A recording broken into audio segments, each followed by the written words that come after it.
Bonjour et bienvenue au musée du compagnonnage de Tours. Je suis très heureuse de vous présenter l'exposition « Le compagnon et son chef-d'œuvre au XXIe siècle ». Nous sommes ici au cœur de l'exposition, dans la salle capitulaire. Cette courte visite virtuelle a été conçue pour vous donner un avant-goût de l'exposition. Nous espérons donc qu'elle vous donnera l'envie de venir nous rendre visite. Les compagnons et son chef-d'œuvre est une exposition qui présente les chefs-d'œuvre, aussi appelés travaux de réception, de 22 jeunes hommes et femmes qui ont été reçus compagnons entre 2004 et 2020. À travers ces réalisations contemporaines, nous avons souhaité montrer que, au-delà de l'expression matérielle du travail de réception, on trouve surtout des parcours de vie, un métier passion, des années de Tour de France, des mois de chantier ponctués d'un travail intense, de doutes et de défis. Ce processus, les compagnons y sont bien plus attachés qu'à l'objet en lui-même. C'est la raison pour laquelle, pour aborder ce thème du travail de réception, nous avons surtout souhaité montrer la relation entre le compagnon et son chef-d'œuvre et conçu cette exposition comme une rencontre avec les compagnons et pas uniquement avec le fruit de leur travail. Très bonne visite.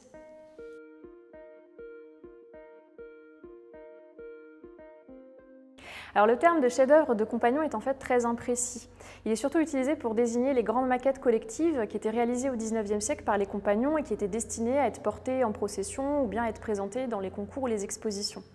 Mais on parle aussi de chef-d'œuvre pour désigner le travail individuel réalisé par un jeune qui présentera cette maquette lors de sa réception afin de devenir compagnon. Cette pratique est plutôt récente, contrairement à ce que l'on pourrait penser. Les jeunes artisans au XIXe siècle, par exemple, ne réalisent quasiment jamais de maquettes individuelles pour être reçus compagnons. Ils sont plutôt jugés sur leur travail en atelier ou sur le chantier. Aujourd'hui, par contre, les futurs compagnons produisent systématiquement une maquette ou bien un projet. Les compagnons désignent cette production sous le nom de travail de réception, le terme chef-d'œuvre étant considéré comme trop vague. C'est malgré tout le terme que nous avons retenu pour le nom de l'exposition car il est bien mieux connu aujourd'hui par le grand public.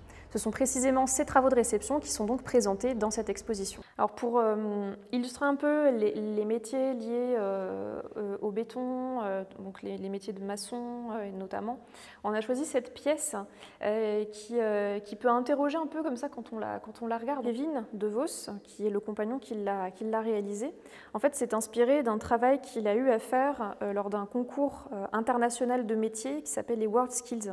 Il faut savoir que c'est des jeunes gens qui ont moins de 23 ans quand ils concourent à ces Olympiades. Et donc c'est encore des jeunes en formation.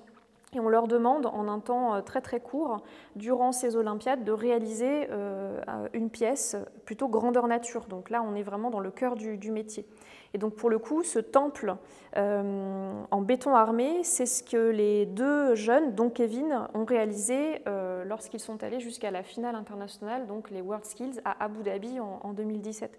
Et il a choisi ensuite de reproduire en miniature ce travail qu'il avait fait aux World Skills pour sa réception, parce que pour lui c'était vraiment un moment marquant d'avoir pu participer à ce concours-là.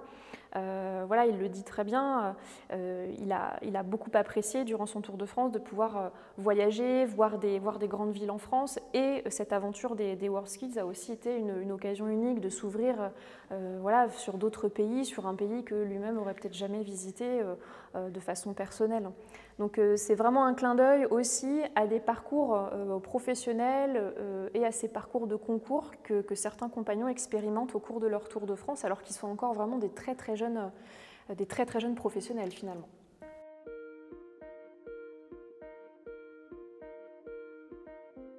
Chez les compagnons, les mois de conception et de réalisation du travail de réception sont appelés la taille.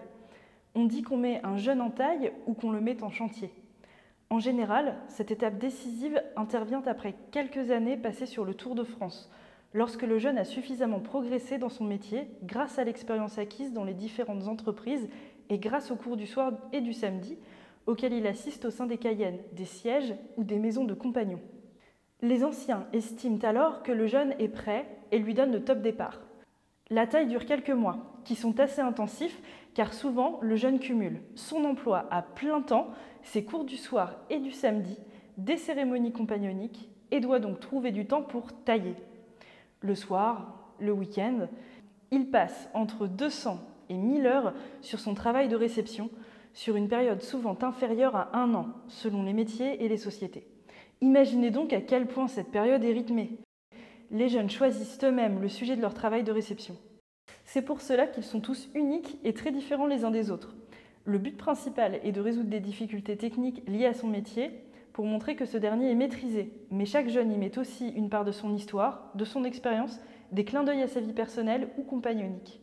Souvent, les semaines et les jours qui précèdent la fin de taille représentent une immense pression pour le jeune. La taille est donc une vraie mise à l'épreuve. Lorsque le travail est terminé, il est soumis à la critique ou à la correction. Des compagnons aguerris évaluent le travail du jeune.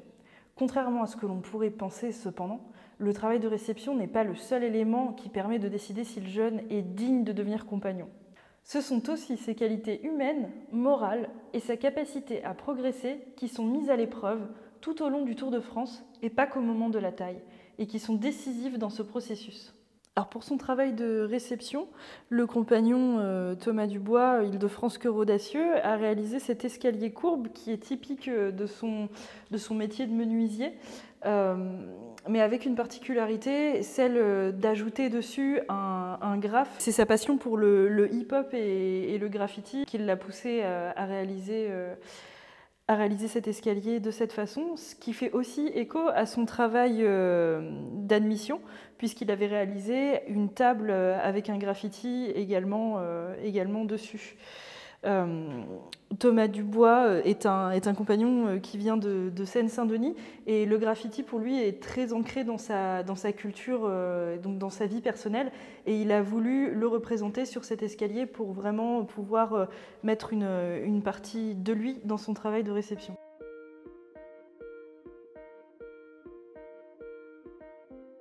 Alors on peut dire que les compagnons, bien qu'ils soient perçus comme des garants de tradition et de savoir-faire ancestraux, ont toujours évolué pour s'adapter au contexte socio-économique dans lequel ils vivent. Il est donc assez naturel que les travaux de réception reflètent de fait ces évolutions contemporaines. Parmi ces évolutions, on peut noter entre autres l'apparition de nouveaux métiers et de nouvelles technologies. Les compagnons sont avant tout des hommes et des femmes de métier, ils ont donc à cœur de se former aux nouveaux outils de leur métier pour rester à la page tout simplement et être innovants et performants. Ainsi, la PAO, la commande numérique, l'impression 3D, la découpe laser par exemple sont aujourd'hui des techniques familières auxquelles les jeunes ont eu parfois recours dans la conception ou la réalisation de leurs travaux de réception et qui ne font que refléter leur métier. Alors cette petite pièce, c'est l'un des travaux les plus récents dans cette exposition puisque le jeune a été reçu compagnon en octobre 2020. Et donc c'est un jeune mécanicien outilleur qui s'appelle Luc. Lui, il a réalisé une pièce qui est un mélange entre deux techniques voilà, qui sont liées à son métier. Donc il y a une partie inférieure qui est le socle en laiton, qui est une pièce qui a été réalisée par usinage. Et puis la partie supérieure, c'est une partie en plastique biodégradable qui a été cette fois-ci réalisée à l'imprimante 3D. Et donc il a passé du temps à peaufiner cette partie-là, puisqu'il a fait une dizaine de prototypes avant d'arriver à ce résultat qui le satisfaisait, dans un matériau qui était vraiment adapté à la forme de l'œuf. Et en fait, sur le dessus, en très bas relief, on retrouve le blason du corps de métier auquel il appartient, qui s'appelle le corps des technologies associées, qui en fait regroupe 5 métiers du fer et de l'industrie, qui sont aujourd'hui réunis à l'association ouvrière en un seul corps de métier. Donc si on se met vraiment bien au-dessus de l'œuf, on voit vraiment cette armoirie, ce blason. L'apparition de la mixité a aussi été un tournant dans le compagnonnage au XXIe siècle. Les femmes ont été acceptées à partir de 2004. Et si aujourd'hui on peut dire que le compagnonnage est globalement mixte, il persiste bien sûr de grands écarts entre les métiers eux-mêmes. On trouve globalement, par exemple, moins de femmes dans les métiers du bâtiment et davantage dans les métiers du textile et du cuir. C'est la raison pour laquelle sur 22 compagnons présentés dans cette expo, 3 sont des femmes et elles sont toutes issues de ces métiers. Cependant, il existe aussi des femmes compagnons charpentiers, mécaniciens, tailleurs de pierre, etc. Donc, parmi les 3 pièces de femmes que l'on a dans cette exposition, on a cette très belle pièce qui a été réalisée par Anaïs Gonachon, qui est compagnon tapissier. Elle explique très bien qu'elle s'est mise au challenge de faire quelque chose qui sort vraiment des sentiers battus de son métier.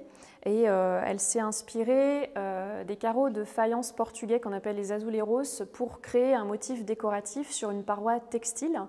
qui est composé de 42 modules que nous on appelle les fleurs. Donc voilà, chaque fleur est composée à la fois de collage et de couture façon origami qui donne du volume à chacune des fleurs. Et c'est l'assemblage des pièces grises et bleues qui donne cet aspect azuleros. Elle a toujours voulu travailler de ses mains. Elle explique qu'elle a toujours voulu faire de la couture, que ça l'a toujours passionnée. Donc c'était un peu une évidence pour elle de réaliser ce rêve-là et d'entrer chez les compagnons. Et donc, elle continue aujourd'hui un peu l'aventure autour d'Azuleros en essayant de continuer à développer ses partenariats autour de sa pièce. Ces évolutions n'empêchent pas les compagnons d'être attachés aux techniques manuelles de leur métier et à certains symboles qui leur sont chers. On trouve par exemple régulièrement la figure de l'œuf, symbole de naissance ou de renaissance, dans les travaux de réception, peu importe le métier et peu importe la société compagnonique d'ailleurs. On verra également parfois les armoiries des métiers ou bien des symboles compagnoniques comme l'équerre et le compas entrelacés sur des pièces de réception.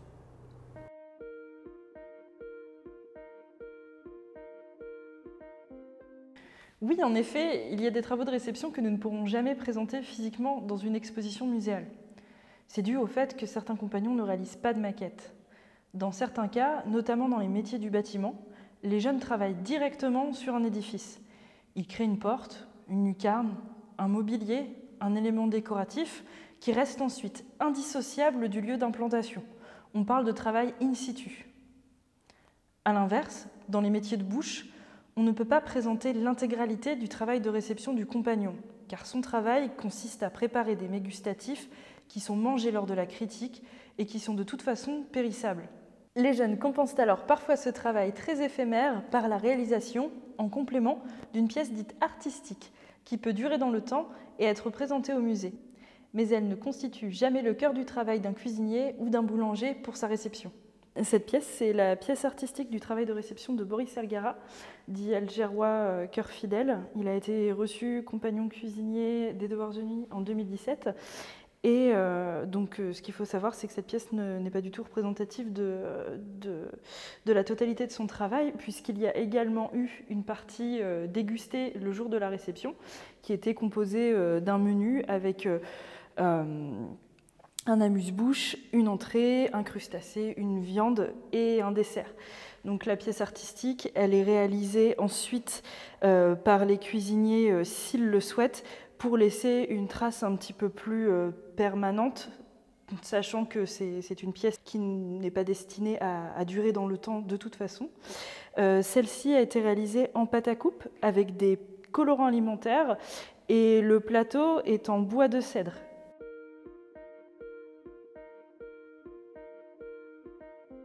Nous sommes partis à la rencontre de 8 des 22 compagnons présentés dans cette expo et sous forme d'interview, ils nous ont livré leurs témoignages sur leur travail de réception et aussi plus globalement sur leur parcours de vie. Nous tenions en effet beaucoup à donner la parole à ces compagnons pour que les visiteurs comprennent que l'objet n'est pas le plus important. Ce qui compte en fait, c'est le processus, c'est la progression, c'est ce que ce parcours a apporté humainement aux uns et aux autres. Ainsi, Anaïs, Mathilde, Paul, Thomas, François, Kevin, Boris et Fabrice ont tous vécu leur taille différemment et nous tenions vraiment à ce que cette hétérogénéité soit montrée et respectée en les laissant s'exprimer. Ces interviews permettent vraiment de rencontrer les compagnons derrière les objets. Je remercie particulièrement les 22 compagnons qui ont participé à cette exposition.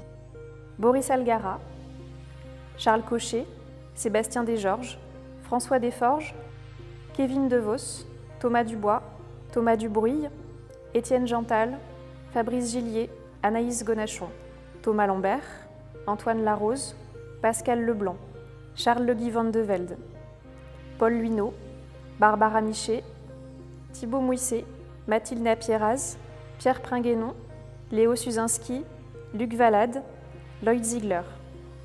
Nous vous attendons nombreux pour découvrir cette exposition.